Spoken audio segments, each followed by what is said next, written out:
Hello crafter, welcome to my channel. It's Amanda here and you are watching Crafters Autonomous. So today I am going to be bringing you 5 crochet hacks, and these are hacks that actually work and I use them all the time. And even if you've been crocheting for a while, there's still a chance you haven't come across these. So I'm really excited to be bringing you this little compilation here, so let's get into it. My first hack is for when you're starting a project. Most projects start with a chain. And typically what we do, let's say we were working this in single crochet, I would skip a stitch, go to my second chain, and I'd work in kind of the side of this chain and work all the way down. That's a pretty standard way of starting a project. But if we look at our stitching, along the top we have these nice pretty V's, it looks very even, but along the bottom edge we have this kind of little rib along the bottom, but then the very base of it, it just looks kind of different than the nice finished edge of our top. So the first hack is, instead of working in the side of your chain, is to work in the back nub of the chain stitch. And this is actually borrowed from Tunisian crochet. This is pretty common with that, but a lot of times people don't think to apply this to just traditional crochet. So here's the front of our chain, and then along the back we have these little nubs. So that's where we're going to insert our hook. So again, we're going to skip our first chain, go to our second chain, which is right here, and we're going to look for that little nub there on the back, and that's where we're going to insert to work our stitch.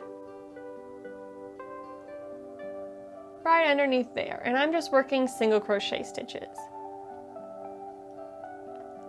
And again, normally we would work underneath here, but for this hack we're going to work in that nub on the back. So this spot right here, and work my stitch. I'm going to work this all the way down, and then I'll show you how this turns out a little different than the normal way we start crocheting. So here I've worked that first row. We have the nice pretty even V's along the top, and then on the underside we also have the nice pretty even V's, and that's because it's the front side of the chain that we worked, and we worked in the back nubs. So here I've worked a couple more rows of single crochet just so that my project isn't curling so much. You can see this a little better. But again, here's the top and here's the bottom, and look at how nicely they match. I think it really gives that beginning of the project such a nice finish. And it doesn't take much extra effort other than just working in a different spot of our chain stitch. Now, as great as hack number 1 is, sometimes those foundation chains can be super annoying, especially if you're working on a large project. It's really easy to lose track of how many chains you've done, and then you go all the way back across your row in your stitching and you get to the end only to realize you did too many or too few. So the hack number 2 is going to be the foundation double crochet, foundation single crochet, basically the foundation stitch. And what foundation stitches do is they allow us to work our stitch. So if we're working a foundation single crochet, it allows us to work single crochet without having to work a foundation chain. This is also sometimes called foundationless. I've kind of come across it called both foundation double crochet and foundationless double crochet. Essentially the same thing. It's a way to work the stitch without doing a foundation chain to start. I have a whole video that breaks this down for double crochet. I'll link it up there, but I'll walk through how to do the foundationless single crochet. So I've got a slip knot on my hook, and I'm going to start by chaining 2. So 1, and then 2. And then I'm going to go to the second chain for my hook. I'm going to insert, yarn over, and pull up a loop. Now at this point, I'm going to work kind of like a normal single crochet. So it's as if I've already inserted my hook. I'm going to yarn over, pull up a loop, yarn over, pull through 2 to complete a single crochet. So that's my first stitch. I worked a single crochet without needing to do a chain stitch beneath it. Let's go ahead and add another one. So I'm going to go to the base of the single crochet I just worked, and I'm going to go under this strand, and I'm also going to go underneath that other strand underneath there. So basically I'm going under the 2 strands on the bottom. I'm going to yarn over and pull up a loop. Then I'm going to yarn over, pull through 1, yarn over, pull through 2. And that completes my second single crochet. To work my third foundationless single crochet, I'm going to insert at the base of the stitch I just worked. If we look from the underside, it's kind of this backwards V shape, and I'll go right under there, under both those strands with my hook. Yarn over and pull up a loop, yarn over, pull through 1, yarn over, pull through 2. So it's essentially worked the same way as a normal single crochet stitches, just we're inserting somewhere different. So we're inserting in the base of the previous stitch, and we're gonna also do this extra yarn over and pull up a loop. Once we do that, we finish it off the same way as a normal single crochet, where we yarn over, pull through 1, yarn over, pull through 2. And as we keep working it along, we will create a row of single crochet stitches without having to do a foundation chain. So here I've worked a nice row of foundationless single crochet. I'm gonna work a few more rows of single crochet on top of it just like normal, and I'll show you how this looks if it were part of a larger project. So here I've worked a few more rows. This is what the base of it will look like. The base of it will kind of have this little side V along one of the edges, and that's from doing that extra yarn over. That's kind of the quote chain that we ended up working in there without actually having to do a chain separately. But I think it gives it a really nice finished edge. And the other thing is it's a little stretchier than a chain stitch, so it's about the same stretchiness as the rest of your project. So that's really great if you're working on, say, a garment where you don't want the cuff or the hem to be super tight from chain stitches. This is a great way to keep it evenly stretchy with the rest of your project. Hack number 3 is to use multiple strands at once when you are crocheting. Now this has several different applications. One instance where this is helpful is, let's say you have a really large hook. This is, I believe, this is either a size P or a size Q hook. I'm not exactly sure which size it is, but if we take a rough measurement of the diameter, which is how crochet hooks are measured, we can see that it's over 10 centimeters wide. So you may have a hook that's very large, but you might not want to go buy the chunky yarn to crochet with it because sometimes the chunky yarn can run very expensive. But let's say you have several other smaller strands of yarn lying around left over and you want to crochet with them. Well, you can use the large hook and crochet with all 3 strands at once. So really all there is to it is to have my 3 strands of yarn feeding off all at once. I'll make a slip knot with all 3 strands at once, insert my hook, and start crocheting. So I'm starting here with just a foundation chain. And if you start with the foundation chain and just make a chain with multiple strands of yarn, this is a super simple way to make drawstrings if you're making a drawstring bag, or also to make handles for a bag. Or using our first hack, we can start crocheting in rows back and forth in the back nubs. And this is a great way to make a scrap blanket. It'll turn out super thick and cozy, chunky. It'll be very colorful, and once you run out of one color, you just throw in a new color and introduce it as the new strand. So if we look at my yarn here, probably the yellow would run out first. The green's gonna outlast them both, but once the yellow runs out, I can just add in a new color for the yellow and keep going. Once the blue runs out, add in a new color and keep going, and it'll create a really fun color transition as we go along. So I've worked a few more rows here, and if we look at it, this is super thick, super plush, super chunky. And so using multiple strands like this at once, like I said, it would make for a great scrap blanket. And the other advantage of this is it works up super fast because the stitches are so large. You could also use this as a pillow cover, or you can even make a super cozy, colorful floor rug with this technique. But you don't have to stop here with this hack. If we work this in the round, because the yarn is so chunky, we can make some fairly stiff and sturdy storage baskets. So here I've started crocheting in the round. In my first round, I did 6 single crochet, and then for my next round, I'm doing 2 single crochet in each of my stitches from before, and I'm just spiraling it around.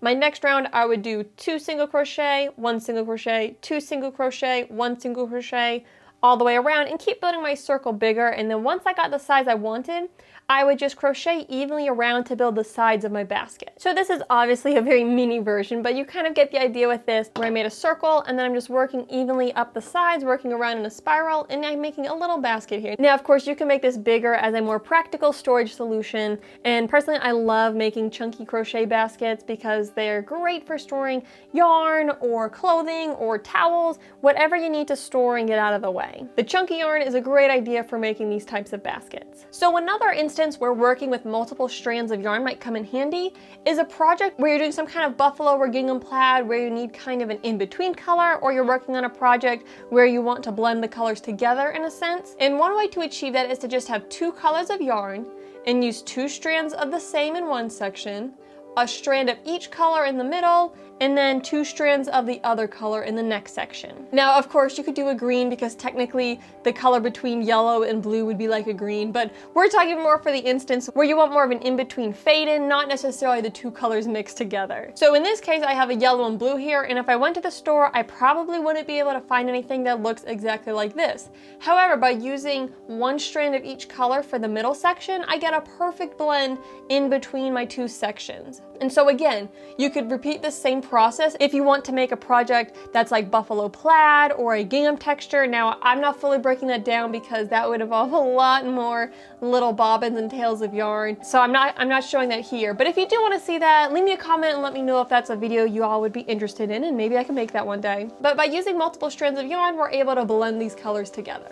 One last instance where working with multiple strands of yarn at the same time can be so helpful is when you're working with yarn that is difficult to work with. And usually what makes yarn difficult to work with is it's difficult to see the stitches. So for example, yarn like this, there's stitches in it, this is crochet. And if you stretch it apart, you can kind of see the stitches in there, but you really can't tell where you need to work. And when this was in the process of being made, it was really hard to see where to work, and that's why the end is like way thicker than up here, because it's easy to gain stitches or loose stitches when you're working with a yarn like this. Another such yarn is Lion Brand's homespun yarn. Now personally, I absolutely love this yarn. I'll link to my review of it up there, but a lot of people don't like this yarn, and probably 9 times out of 10 when someone doesn't like this yarn, it's because they have a hard time seeing their stitching with the yarn, because this yarn is kind of fluffy, so there's not as much definition to the stitches. But if we combine a yarn like this or a yarn like the homespun with a strand of just standard yarn, some kind of, acrylic type yarn, it becomes a lot easier to see the stitching. So I'm gonna work up a little test sample here,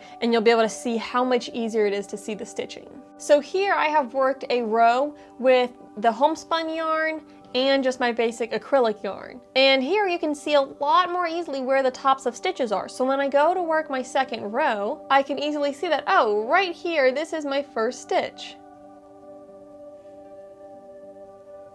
Okay, where does my next stitch need to go? Oh, right here. I can clearly see it because that strand of yarn adds just some greater clarity and more definition to each of the stitches, so it's a lot easier to see where I need to work, even though I have the fuzzy, fluffier yarn in there. So this is working it without that extra strand of yarn. And when I go to row 2 and I'm trying to figure out where to work, it's a little harder to tell, do I need to go here? Do I need to go here? Where's my first stitch? Now personally, I've worked with the homespun yarn enough, so at this point I don't have a hard time figuring out where my stitches need to go. But if you are one of those people who really struggles with using homespun yarn because you can never tell where you need to insert your hook, you don't need to throw the yarn away. Just grab another skein of yarn and combine it with the homespun yarn, and you'll easily be able to see where you need to work your stitches.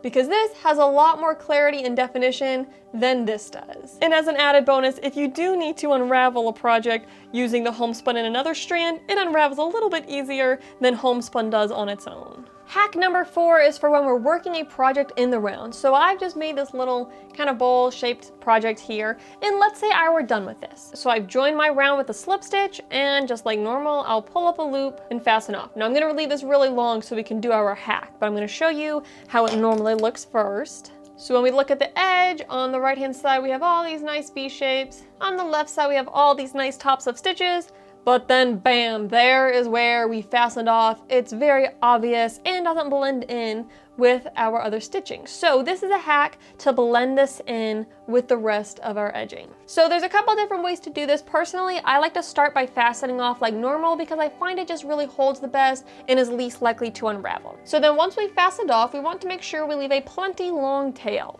And last of all, you may also find a tapestry needle helpful, or you can use the crochet hook to pull the thread through. I like to thread it onto my tapestry needle because then I can just do it all in one go and not have to think about, wait, which way do I need to go? Do I need to go that way, this way? So I'm gonna thread that on here. So to start, we're gonna go to the right one spot and find a nice clean V-stitch. So we're not gonna do that one right there at the base because it has the knot already on top of it. We're gonna go back one, and we're gonna come from the underside of that stitch and up between the 2 threads of the V-stitch.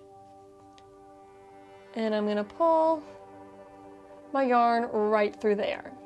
Then I'm gonna skip where the knot is and skip this little stitch here and go to my next large normal sized V-stitch top. So see how this is a little tighter and smaller? We're gonna go to the next one. And I'm going to take my needle and I'm going to thread it underneath from inside to outside. So I'm coming towards it with the needle and go underneath both strands of that V-stitch there. And just pull this gently. To finish it all off, I'm going to go down through the spot where I came up. So see how we have this yarn piece coming up through this V-stitch right here? I'm going to go down through that.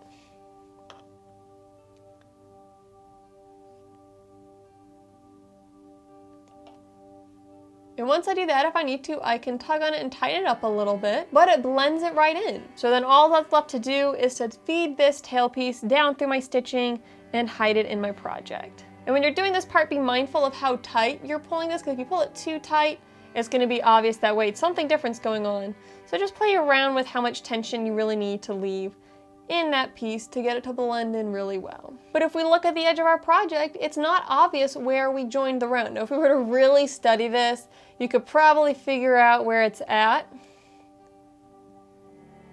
So we can see it right there, because it's not quite as even as the others.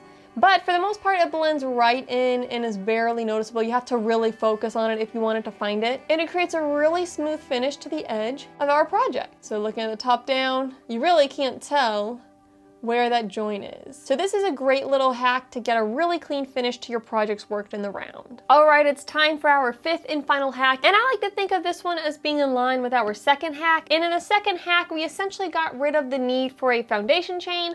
Well, in this one, we are going to get rid of the need for a turning chain. And the fifth and final hack is the alternative turning chain. Now, I have a whole entire video detailing the stitch in greater detail. You can click the card up there, but I will walk you through it here as well and show you how it works, because this hack is probably one of my favorites, and I'm at the point where I almost never do a turning chain anymore. That's how much I like this hack. So in this video, I'm going to show how to work the alternative turning chain when we get to the second row. I'm not going to show how to work it into the foundation chain, and that is because you don't necessarily need to work it the first row if you do the foundationless double crochet stitches, but you would essentially do what I'm going to show you here, just in the second chain from hook. However, I think it's a little clearer to see when we're working on the second row, so that's why I'm going to show it in this video. So here I've worked my first row, and I have 1, 2, 3, 4, 5 stitches across, and now I'm ready to work on my second row. Now normally what I would do is I would chain 1, 2, or maybe 3, depending on how tight your stitches are.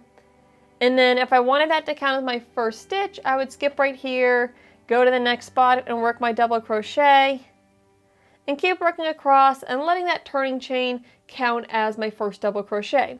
Now when you do that, this stitch looks very different from the rest of the stitches, and you can get a little bit of gaping right in here. The other option that is used traditionally in crochet is, instead of letting this turning chain count as a stitch, is it just creates a little bump on the side, and we work a double crochet in the very first spot, and we work double crochet all the way down our row.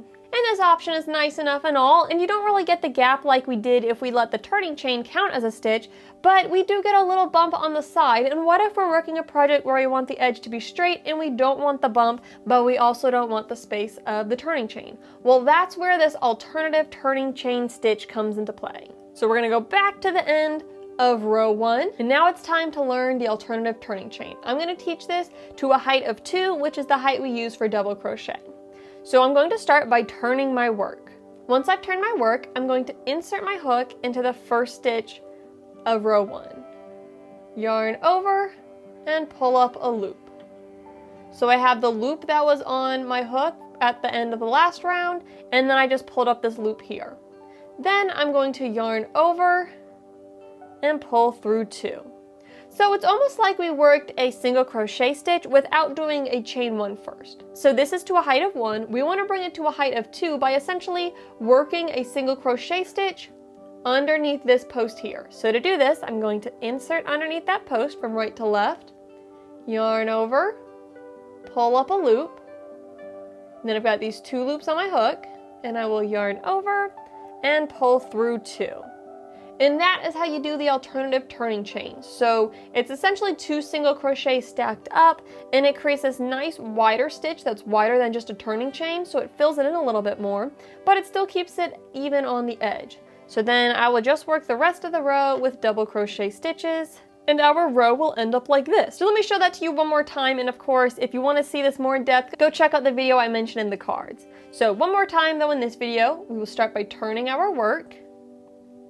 And essentially we're going to work a single crochet in the first stitch without doing any chains to start. So we're going to insert our hook into the first stitch, yarn over and pull up a loop, yarn over, pull through 2.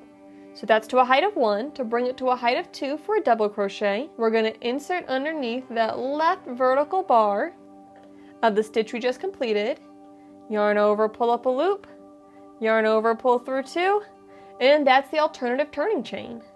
And then I can work my double crochet stitches across just like normal, and my piece will work up like this. So as you can see, the edges here are very straight.